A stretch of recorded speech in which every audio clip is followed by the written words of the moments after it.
है, मैंने सुना भी है कई जगह कि सुखदेव जी महाराज साक्षात भगवान भोले बाबा के अवतार थे, शिव जी के अवतार। स्वयं भगवान भोले बाबा जो तुम त्रिभुवन गुरु वेद बखाना, जिनके बारे में लिखा है कि त्रिभुवन के गुरु हैं भगवान भोले बाबा से बड़ा कोई ज्ञानी संसार में है नहीं, पूरे ब्रह्मांड में शिव जी के बराबर कोई ज्ञानी नहीं है।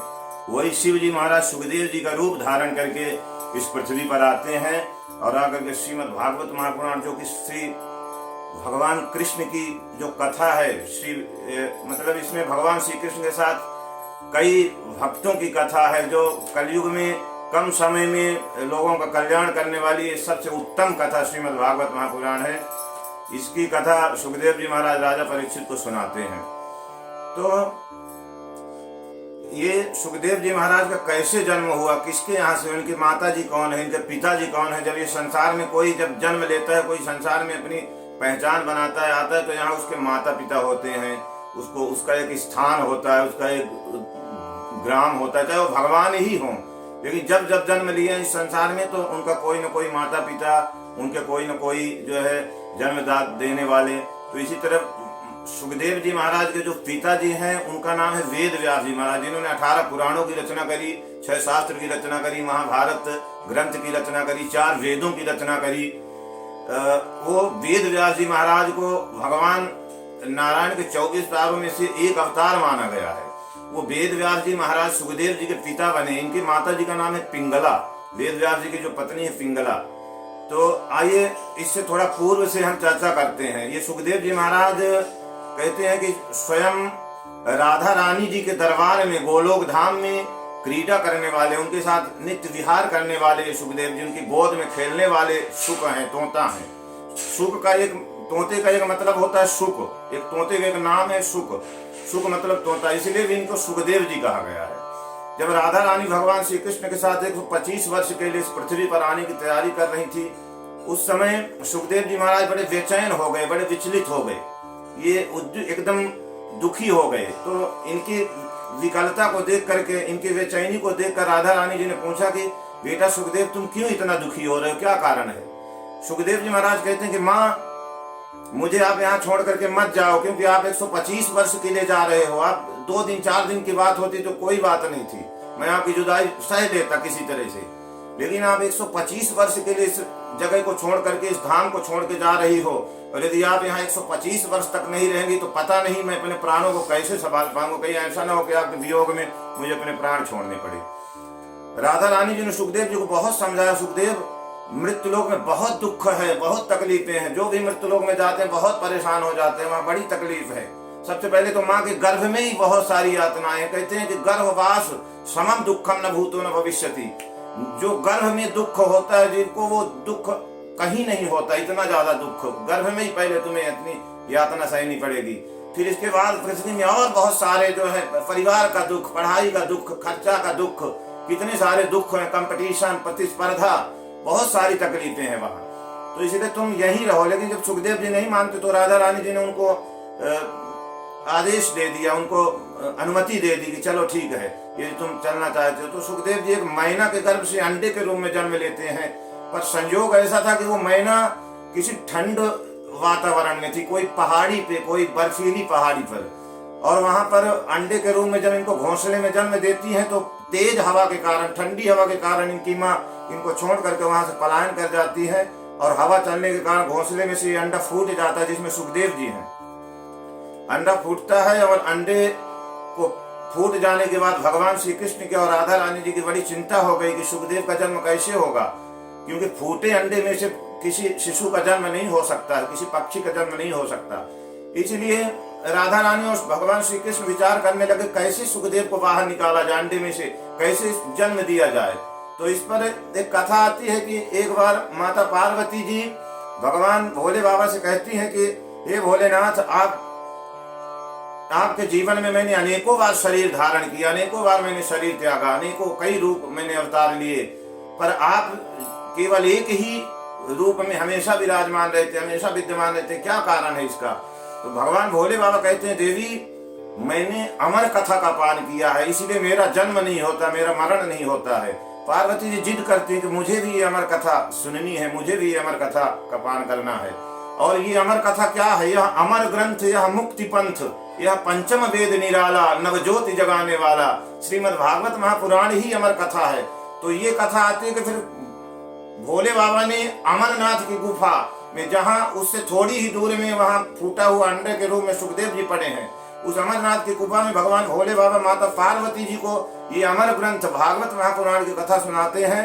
और 6 दिन की कथा पार्वती जी ने सुन लिया, और वो जो फूटा हुआ अंडा है वो भी कथा सुन करके साबुत हो गया, फूट गया, उसमें से एक शावक निकला, तोते का एक बच्चा, वो भी पूरी कथा सुन लिया। लेकिन 7वें दिन की कथा सुन करके जब माता पार्वती जी सो जाती हैं, उनको नींद आ जाती है ज्ञान की कथा सुनकर, तो भोले बाबा आंख बंद करके कथा सुना रहे हैं। जो तोता होता है वो नकलची होता है। सुखदेव जी ने माता पार्वती जी के नकल करके उन्हीं के स्वर से स्वर मिला करके हाँ जी कह करके पूरी 7 दिन की कथा समापन करवा दी। जैसे भोले बाबा ने जयकारा लगाया और आंख खोली, देखा तो माता पार्वती जी सो रही थी। भोले बाबा चिंतित हो गए कि पार्वती सो रही थी तो कथा कौन सुन रहा था। भोले बाबा ने यहाँ वहाँ चारों तरफ नजर घुमा करके देखी तो पीछे वो छोटा सा सुख शावक बैठा हुआ कथा सुन करके आनंदित हो रहा, उछल रहा है, नृत्य कर रहा, नाच रहा।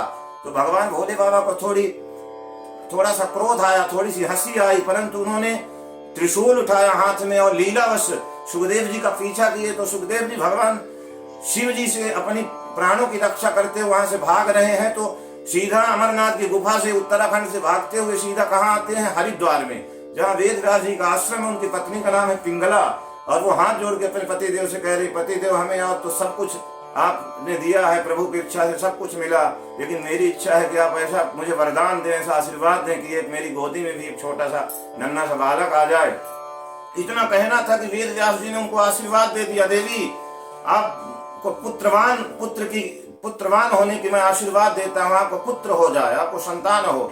और उनको जमुहाई आई है। जैसे जमुहाई आई, माता पिंगला के मुख मार्ग से सीधा वो सुखदेव जी शिव जी के भय से भयभीत होकर भागे भागे आए, मुख मार्ग से सीधा गर्भ में जाकर के स्थित हो गए। 12 वर्ष तक माँ के गर्भ में बैठे रहे, और 12 वर्ष के बाद एक दिन उनकी माता पिंगला जी ने अपने पति वेद व्यास जी से कहा, पति देव जब मैं सोई रहती हूँ तो मेरे पेट में से वेदों का मंत्र सुनाई देता है, ऐसा लगता है कोई श्लोक पढ़ रहा हो, कोई गीता का पाठ कर रहा हो, कोई भागवत का पाठ कर रहा हो।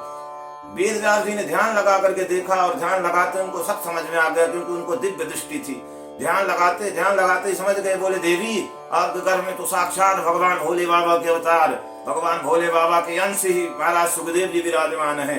फिर वेद व्यास जी ने हाथ जोड़कर प्रार्थना किया, बेटा बाहर निकलो। तो अंदर से आवाज आई कि नहीं, मुझे बाहर नहीं निकलना। वेद व्यास जी ने पूछा, क्यों? बोले, भगवान की माया बड़ी विचित्र है, बड़ी प्रबल है, बड़ी दुरत्य है। जो भी इस संसार में आता है उसको भूमि परत भाठावर पानी, जनु जीव ही माया लपटानी। जैसे ऊपर से स्वच्छ बारिश की बूंद होती है और नीचे आते हो मटमैली हो जाती है, पानी गंदा हो जाता है, इसी तरह इस जीव स्वच्छ निर्मल जन्म लेता है, लेकिन संसार में आने के बाद में उसको हरि की माया व्याप्त लेती है, अपने बंधन में जकड़ लेती है। तो मैं नहीं चाहता कि मैं किस भगवान की माया का वशीभूत हो जाऊं, इसलिए मैं यहीं बैठ करके मैं उनका भजन करना चाहता हूं, उनका ध्यान करना चाहता हूँ। वेद व्यास जी ने कहा, बेटा कोई न कोई तो उपाय होगा, कोई न कोई मार्ग होगा बाहर निकलने का। बोले, हाँ एक मार्ग है, यदि स्वयं द्वारिकाधीश आकर के, श्री कृष्ण आकर, स्वयं नारायण आकर के हमें वचन दे कि मेरी माया तुम्हें नहीं व्यापेगी, तो मैं बाहर निकलने के लिए तैयार हूँ। भगवान श्री कृष्ण आते हैं और आकर के फिर सुखदेव जी को वचन देते हैं, सुखदेव तुम बाहर निकलो, मेरी माया तुम्हें नहीं व्यापेगी, मैं तुम्हें वचन देता हूँ। परंतु सुखदेव जी निकलते तो हैं बाहर, पर न तो उन्हें भगवान के वचन पर भरोसा था, न वेद व्यास जी के वचन पर भरोसा था। सीधा आंख बंद करते, जन्म लेते गुफा की ओर प्रस्थान करते हैं। और सुखदेव जी महाराज जिस समय गुफा की ओर जा रहे थे तो आगे आगे सुखदेव, पीछे पीछे वेद व्यास जी। बेटा आज उहावो, लौट करके आ जाओ। वृक्षों ने आवाज दिया, अरे वेद व्यास, आप जैसा इतना बड़ा ज्ञानी और एक पुत्र के लिए ऐसे वियोग में दौड़ रहा है, ऐसे विचलित होकर के दौड़ रहा है, आपको शोभा नहीं देता है। आप जरा हमारे जीवन को देखो, हमारे हजारों फल हमारे पुत्र के रूप में, संतान के रूप में आते हैं हमारे ऊपर, और वो जब पक जाते हैं हम स्वतः उनको धक्का मार करके गिरा देते हैं कि जाएंगे नीचे तो लोगों का कल्याण करेंगे, उद्धार करेंगे, और आप एक पुत्र समाज के उत्थान के लिए नहीं पन त्याग सकते हो। आपको ये उचित नहीं है, आपके लिए शोभा नहीं देता, आप इतने बड़े ज्ञानी हो। ये बात सुनकर के वृक्षों के द्वारा वेद व्यास जी वहीं से अपने पुत्र को पीछे से प्रणाम करके लौट पड़ते हैं, और लौट करके अपनी कुटिया में आकर के भागवत अध्ययन करने लग जाते हैं। और सुखदेव जी सीधा गुफा में जाते हैं तो निर्गुण, निराकार, निरीह, निर्विकार निरारंभ निर्विकल्प निर्गुण परमात्मा का ध्यान करते हुए बैठे और तपस्या करने लग जाते। जब इनकी उम्र 16 वर्ष की हो जाती है, उस समय महाराज राजा परीक्षित जी को तक्षक डसने का श्राप लगता है। और उस समय सुखदेव जी के ध्यान में मानो कोई कह रहा हो कि चलो राजा परीक्षित के पास, चलो राजा परीक्षित के पास। तो हरिद्वार में गंगा के तट पर जहाँ राजा परीक्षित विराजमान है, 7 दिवस का उनको श्राप लगा है तक्षक सांप डसने का, वहाँ सुखदेव जी महाराज आते हैं। भागवत में लिखा है कि दिगंबरम भक्त विकीर्ण केशवम प्रलम्ब बाहुम समरोत्तमाभम श्यामम सदा पीच्य वयोंग लक्ष्म्याम नतेस्म्य हम रुचिमिषताम प्रणीतम। ऐसे सुखदेव जी महाराज जो दिगंबर है, भक्त विकीर्ण है, ऐसे हरिद्वार की ओर चल देते हैं, गुफा से निकल करके गंगा मैया के तट पर। उनके पीछे हजारों बच्चे नंगा बाबा आया कह करके लगे हुए हैं। और इसी तरह सुखदेव जी महाराज राजा परीक्षित के सभा में पहुंचते हैं गंगा जी के तट पर, जहाँ हजारों की तादाद में महात्मा लोग खड़े हो जाते हैं। इनको देख करके सब इनके चरणों में नतमस्तक हो जाते हैं। और राजा परीक्षित को ये समझने में देर नहीं लगती है कि यही वो महापुरुष है जो मेरा इन 7 दिनों में कल्याण करेगा, तक्षक के डसने से मेरी रक्षा करेगा, मुझे मृत्यु पर विजय दिलाएगा। और राजा परीक्षित अपने जगह से उठ के खड़े हो जाते हैं, गंगा जल लेकर के सुखदेव जी महाराज के चरण पखारने लग जाते हैं और चरणों को धो करके प्रार्थना करते हुए यम प्रव्रजंत मनुपेतमपेत कृत्यम द्वैपायनो विरह कातरया जुहाव पुत्रेति तन्मयतया तरवोभिनेदु तम सर्वभूत हृदयम मुनिमानतोस्मि। सुखदेव जी महाराज के चरणों में बारंबार प्रणाम करते हुए राजा परीक्षित जी उन्हें नमस्कार करते हैं, चरणों में गिर जाते हैं। महाराज अब आप मेरा मार्ग प्रशस्त करें, मुझे श्राप लगा है तक्षक डसने का, 7 दिन में मेरी कैसे मुक्ति होगी, कैसे परमात्मा प्राप्ति होगी, कैसे मेरा ज्ञान मिटेगा, कैसे मेरे अंदर परमात्मा जागृत होगा, कैसे मुझे ईश्वरत्व का आभास होगा, कैसे मुझे मेरे अंदर भगवान दिखाई देगा। ये सारे प्रश्न, मरने वाले को क्या करना चाहिए, अतः पृच्छामि संसिद्धिम योगिनां परमं गुरुं पुरुषस्य हजत कार्यं म्रियमाणस्य सर्वथा।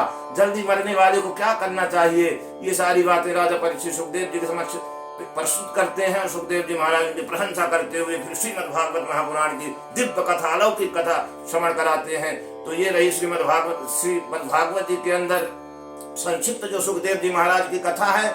हम सुखदेव जी की कथा कई घंटों तक चर्चा करते रहे तो भी जो है समय कम पड़ जाएगा, परंतु यदि इस संक्षिप्त में, ये छोटे से समय में, कम समय में यदि ये कथा आपको अच्छी लगी हो तो हमारे चैनल को आप सब्सक्राइब करें, लाइक करें और हो सके तो इस वीडियो को ज्यादा से ज्यादा लोगों में इसको शेयर करें ताकि ज्यादा लोग सुखदेव जी के बारे में जान सकें। और फिर इसी तरह किसी सुंदर वीडियो के साथ आपको बहुत जल्दी मिलेंगे। एक बार भाव से बोलिए राधे राधे, जय श्री कृष्णा, जय भोलेनाथ, जय जय श्री राधे, जय जय श्री राधे।